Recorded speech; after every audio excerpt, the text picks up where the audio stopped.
The first thing I remember is the sound of heels stopping behind me, and the certainty, sharp as a held breath, that whatever I had been before that moment was already slipping away. I was kneeling on the cold floor, palms flat, spine stiff with fear and confusion, trying to understand how my life had narrowed to this single room and these two shadows that ruled it. I tell myself now that I could have resisted earlier, that there must have been a clear turning point where I chose wrong, and everything followed. But memory doesn't work like that. It creeps. It erodes. It convinces you that standing still is safer than running until stillness becomes a cage. They never shouted. That was the cruelest part. Mistress Eleanor's voice was calm, precise, every word clipped like she was reading instructions from a manual written just for me. Mistress Rowan, quieter but sharper, watched from the side, her gaze weighing me, measuring what could be reshaped. Between them, I felt less like a person and more like material. "You will listen," Eleanor said, not angrily, not loudly, just with certainty. "Listening will make this easier." I remember nodding because my body did it before my mind could object. They told me I was here because I had nowhere else to be, that I had been drifting, unfinished, unsure of who I was pretending to be. They said it like a diagnosis, not an insult. Rowan circled me slowly, her footsteps deliberate, like she was inspecting a sculpture that hadn't decided what it wanted to represent yet. "There is nothing wrong with being empty," she said. "Empty things can be filled." That sentence lodged itself inside me and stayed there. The changes didn't begin with clothes. People expect that part first, the dramatic reveal, the mirror moment. But they started smaller, quieter, where resistance feels unnecessary. Posture. Language. Silence. I was corrected every time I took up too much space. Every time my voice dropped too low. Every time my shoulders squared instead of softened. Each correction was gentle, but relentless, like water carving stone. "Again," Eleanor would say when I walked. "Slower," Rowan would add. "Feel where your weight rests." At first I told myself it was just obedience, just survival, that none of it meant anything. But something strange happened when they praised me, not for strength, not for endurance, but for grace. When Eleanor nodded in approval because my hands were steady and composed. When Rowan smiled, just barely, because I lowered my eyes without being told. That approval warmed me in a way I didn't want to admit. They gave me a new routine, a new reflection to face each morning. My old clothes disappeared quietly, replaced by garments chosen with unsettling care. Not revealing, not inappropriate, just unmistakably not meant for who I used to think I was. Fabric that guided how I moved. Colors that softened me in the mirror until my own gaze hesitated, uncertain. "Look," Rowan said one morning, tilting my chin toward the glass. "You see it, don't you?" I did, and that terrified me more than if I hadn't. Because the person looking back wasn't a costume. It wasn't a joke or a disguise. It was a possibility. Inside, something twisted. Shame fought curiosity.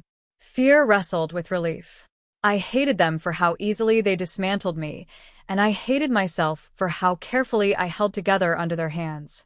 I told myself I was being erased, but part of me whispered that maybe I was being translated into a language I'd never learned, but had always heard faintly in the distance. Eleanor noticed everything. She always did. "This confusion," she said, adjusting my posture with 2 fingers, "is the sound of resistance breaking. Don't mistake it for loss." I wanted to argue. I wanted to say my name out loud, to anchor myself to it. But when I opened my mouth, the name felt heavy, awkward, like something borrowed that no longer fit. Rowan leaned closer, her voice almost kind. "You don't have to understand yet. You just have to continue." And I did. Not because I was brave. Not because I was weak. But because somewhere between fear and focus, between humiliation and strange, quiet pride, I realized that stopping would mean choosing an identity I no longer knew how to wear. If part 1 was about being taken apart quietly, then what followed was about learning how to stand inside the pieces without cutting myself. Days blurred into a rhythm that no longer asked for my opinion. Morning light through tall windows. Rowan's measured footsteps. Eleanor's voice, steady as a metronome, setting the pace of my thoughts. I stopped counting time, because time only reminded me of who I used to be, and that version of me felt increasingly theoretical, like a character I'd once played and since forgotten the lines to. They began to speak to me differently. Not crueler, more precise. "You're holding tension here," Eleanor said, tapping lightly between my shoulders. "That tension belongs to someone who expects to be challenged." I didn't know how to answer that, so I softened, because softening was safer than questioning. Rowan started giving me tasks that felt pointless until they weren't. Sitting still for long stretches, hands folded just so. Repeating simple movements until they became fluid instead of forced. Listening to my own breath until it slowed without instruction. Each task stripped away something sharp inside me, something defensive. At first, I resented how closely they watched me. How every habit was noticed, every reflex gently, but firmly redirected. But then came the unsettling realization that being seen this completely made it harder to lie to myself. There was no performance left, no role I could convincingly play. Whatever I was becoming, it was happening in plain view. One afternoon, Rowan handed me a neatly folded outfit and said nothing else. No explanation. No command. Just a look that implied expectation. I changed alone. The mirror caught me off guard. Not because of how I looked, but because of how naturally I adjusted myself to fit what I saw. A small correction at the waist. A tilt of the head. I recognized the movements before I could stop them. They weren't taught. They surfaced. When I stepped back into the room, Eleanor's eyes lingered for a fraction of a second longer than usual. "Good," she said. That word landed harder than any reprimand ever had. Something inside me loosened, and that frightened me. Approval should not have felt like relief. It should not have quieted the ache I carried around my old name, my old certainty. Yet there it was, undeniable, a calm spreading through me, not dramatic, not euphoric, just fitting. Later, when Rowan corrected the way I sat, I didn't flinch. When Eleanor adjusted my tone mid-sentence, I didn't feel interrupted. I felt aligned. That night, alone again, I searched my reflection for proof that I was being forced. That this was happening to me, not with me. But the mirror refused to cooperate. It showed someone attentive, composed, unfamiliar in ways that felt deliberate rather than damaged.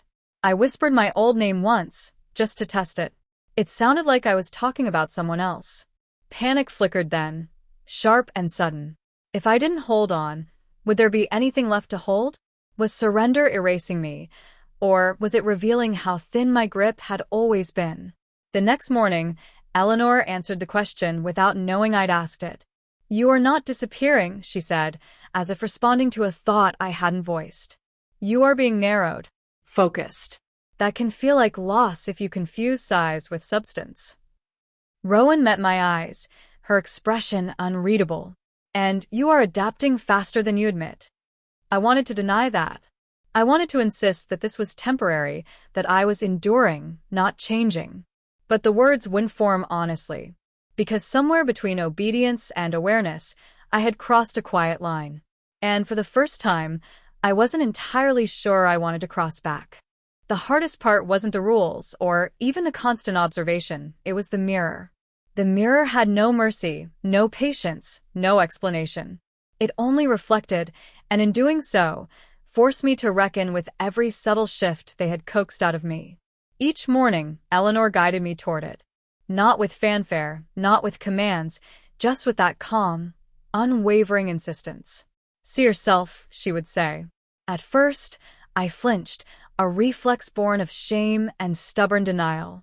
But over time, I began to notice smaller things. The softening of my jawline, the gentle curve of my hands when I held them just so, the way my shoulders no longer squared by instinct but fell naturally. Rowan circled me as I stood, quiet as always. Her eyes measured me like a sculptor, not cruel but exacting. "Your reflection isn't you yet," she said one morning, "but it's closer than yesterday." Closer. That word haunted me more than any scolding could. It implied progress, inevitability, and Most terrifyingly, my own complicity. The idea that I might be shaping myself into something I hadn't consciously chosen made my chest tighten. I hated that I craved the approval, even as I despised the way it made me tremble inside. Their methods were precise. It wasn't about dramatic transformations. It was about repetition, observation, and emotional calibration. I practiced how to stand, how to sit, how to move. I learned to tilt my head, to soften my voice, to moderate gestures until they seemed effortless. Each time they corrected me, I hated myself a little less and feared myself a little more. But then came the first moment of rebellion, not loud, not defiant, just a flicker. One evening, Eleanor instructed me to practice walking in a new pair of shoes, their heels sharp but balanced. I stumbled once, and instinctively my body stiffened, wanting to retreat into the old posture I had been taught to abandon. Rowan's gaze pierced me, and in that instant, I almost flinched back into my old identity. But something unexpected happened. Instead of freezing, I let the stumble roll through me, and my body righted itself, fluidly, almost as if it had remembered something buried deep inside. Eleanor's lips curved in the faintest hint of a smile. Good. That was honest. That was you. Honest. That word rang differently than good. It wasn't approval. It wasn't praise. It was acknowledgement. And acknowledgement is more dangerous than approval because it forces you to confront the truth you can't hide from yourself. I lay awake that night, staring at the ceiling, haunted by the realization that I was beginning to enjoy their guidance. The thought made me physically recoil, but it also made my pulse quicken with a strange, unfamiliar warmth. I hated how comforting it felt to be molded, even as I resented the way it undermined the identity I had clung to for so long. The next day, they added another layer of challenge: public movement. Not outside, not among strangers, but in front of mirrors strategically placed in the training room, angled as if they were spectators. My reflection multiplied, fractured, and followed me like a shadow that whispered every error, every hesitation. Your presence is louder than your voice, Eleanor noted as I moved. Let it speak softly, but unmistakably. I didn't understand at first, but I practiced. Step by step, pivot by pivot, until my body began to anticipate the right posture, the right cadence. I caught myself in the mirror, and something inside stirred. Not pride, not shame, but a strange acknowledgement of being caught between two selves, the one I had been and the one I was being asked to become. Rowan's soft voice broke the silence. You will resist in small ways, she said. But remember, resistance is also a tool if you wield it carefully. And that was the cruel twist I wasn't ready for yet. The realization that they didn't merely want to mold me, they wanted me to engage, to participate, to shape myself even as I thought I was only obeying. I felt trapped, yes, but I also felt alive, in a way I hadn't noticed in years. There is a moment, quiet, almost invisible, when fear stops being loud and starts being thoughtful. That was where I found myself next. Not panicked, not defiant, just intensely aware that something inside me was reorganizing itself without asking permission. Eleanor began speaking to me as if I were already someone else. Not by changing my name, not yet, but by changing her expectations.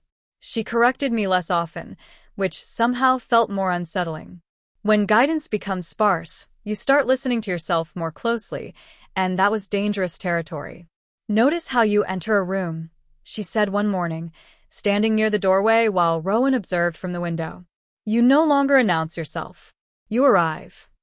I replayed the way I'd stepped inside, trying to find the old stiffness, the guarded tension. It wasn't there. My movements had softened, not because I was trying, but because they felt efficient, intentional. That realization sent a quiet ripple of panic through me. Rowan spoke then, her voice low. You're afraid because you think ease means surrender. I didn't answer. I couldn't. Because she was right. The real cruelty wasn't the structure they imposed, it was how naturally I adapted to it. How my thoughts began aligning before my body was corrected. How I anticipated their standards and met them without instruction. I caught myself adjusting my posture alone, smoothing fabric that didn't need smoothing, monitoring my expressions as if someone were always watching. And maybe they were. One afternoon, Eleanor asked me to speak about myself. Not my past, not my circumstances, myself as I understood it now. The request froze me in place. Words came slowly, carefully chosen, as if they might betray me if I moved too fast. I spoke about uncertainty, about feeling unfinished, about the strange calm that settled over me when I followed their guidance, and the guilt that followed that calm like a shadow. Rowan listened without interruption. Eleanor's expression didn't change. When I finished, Eleanor nodded once. That calm, she said, is not obedience. It is alignment. The word echoed inside me, unsettling in its accuracy. Later, alone again, I stood before the mirror longer than usual. I searched for the edges of myself, for signs of fracture or force. Instead, I saw continuity. Change, yes, but not violence. Not erasure. The reflection didn't look trapped. It looked attentive, intentional, present.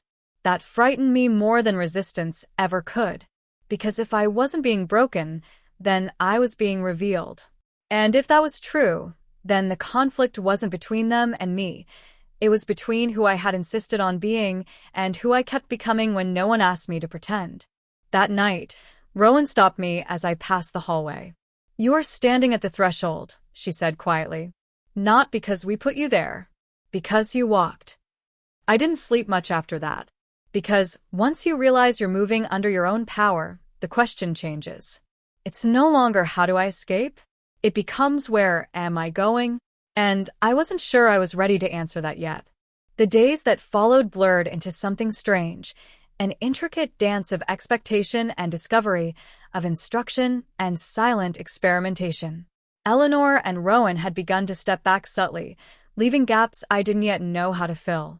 They weren't absent, not really, but the way they allowed space forced me to notice myself in ways I had resisted for years.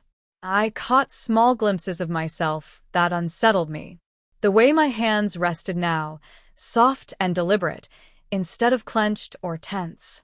The curve of my shoulders when I relaxed, not slumping, not defiant, just natural. And my voice, which had softened without conscious effort, had taken on a cadence that made even me pause when I heard it. It was during one of those silent stretches, when Eleanor was seated in her chair and Rowan was observing from across the room, that I first understood the true weight of their influence. "You are learning to anticipate yourself," Eleanor said softly, almost to herself. "That is the quietest, most dangerous form of obedience." I froze. I didn't want it to be obedience. I wanted it to be authenticity, though the word felt foreign on my tongue. Rowan approached, slow and deliberate. She handed me a brush and gestured toward a small mirror propped on the table. "Today," she said, "you see without us. You decide how you appear." The instruction was deceptively simple. My heart hammered with the subtle terror of independence. I had grown used to their corrections, their guidance, their hands shaping me. Now, they asked me to hold myself, to navigate the mirror alone. I picked up the brush with trembling hands, lifting it toward my hair. The reflection that greeted me felt startlingly fragile and new all at once. I traced the lines of my face, smoothing the hair carefully, adjusting the folds of the clothes I had come to inhabit. I was hyper-aware of every movement, every slight shift in expression. When I finally looked up, Eleanor's voice cut softly through the quiet. "You are cautious, yes. Hesitant, yes. But that hesitation is yours." Hesitation. Another unfamiliar word, but this one felt different. Not a judgment. Not a correction. Just acknowledgement. And acknowledgement has a peculiar power. It can unsettle. Yes, but it can also ignite understanding. Later, as I moved through the room, Rowan whispered something I didn't fully process at first. "Even in obedience, you are choosing." Choosing. That word lodged itself in my chest. All those days I had told myself I was being shaped, molded, coerced. They were true in a sense. But alongside it, an undeniable current ran through me. Every shift, every adaptation, every subtle change in posture or voice or gaze, I was participating. I was steering, in small increments, even if I hadn't realized it. The realization left me both exhilarated and terrified. If I had been complicit all along, even unknowingly, then who was I now? Who was the person in the mirror whose reflection moved with a quiet grace I had never possessed? That night, alone, I whispered my old name once again. It sounded strange, foreign, like a garment I had outgrown. I reached for the reflection, the person in the mirror, and found that I was neither entirely comfortable nor entirely alien. I was suspended between two selves, and for the first time, I didn't know which one I would choose. And that uncertainty, sharp, electric, intimate, was the first time I felt truly alive in this transformation. There is a peculiar loneliness that comes with self-awareness when it arrives too late to be dismissed and too early to be named. That was where I lived then, inside that narrow corridor between knowing and choosing, where every step forward felt deliberate even when I pretended it wasn't. Eleanor began addressing me with a softness that unsettled me more than authority ever had. Not affectionate, not indulgent, intentional, as if she were speaking to someone she expected to endure. "You no longer wait for permission," she observed one afternoon while I stood near the window, watching my reflection overlap with the glass. "You wait for accuracy." I understood what she meant before she finished the sentence, and that frightened me. I had begun to correct myself before mistakes could happen, to feel discomfort before disapproval ever arrived.